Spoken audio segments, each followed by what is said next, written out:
ATGM Strom menangkis upaya serangan balasan angkatan bersenjata Ukraina di wilayah Svatovo. Sehari sebelumnya, infanteri Ukraina didukung oleh tank mencoba menyerang pasukan tank pengawal 1 angkatan bersenjata Rusia. Namun, niat musuh ditemukan oleh intelijen Rusia. Untuk menghancurkan kendaraan lapis baja, sistem rudal anti-tank Strom S dikerahkan.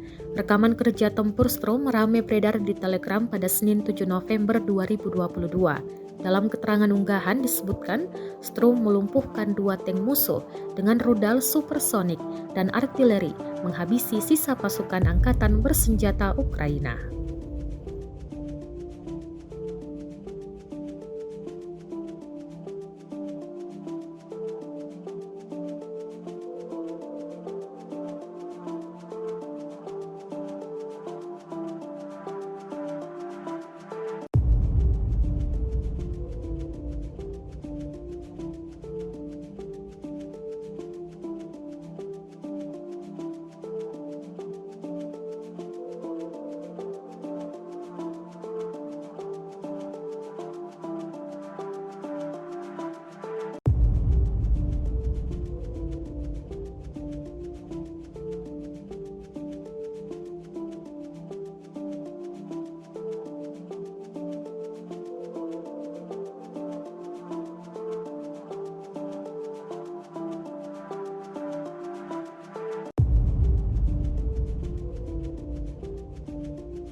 Rusia melaporkan secara total 331 pesawat Ukraina, 170 helikopter, 2.458 kendaraan udara tak berawak, 387 sistem rudal anti pesawat dieliminir sejak awal operasi khusus.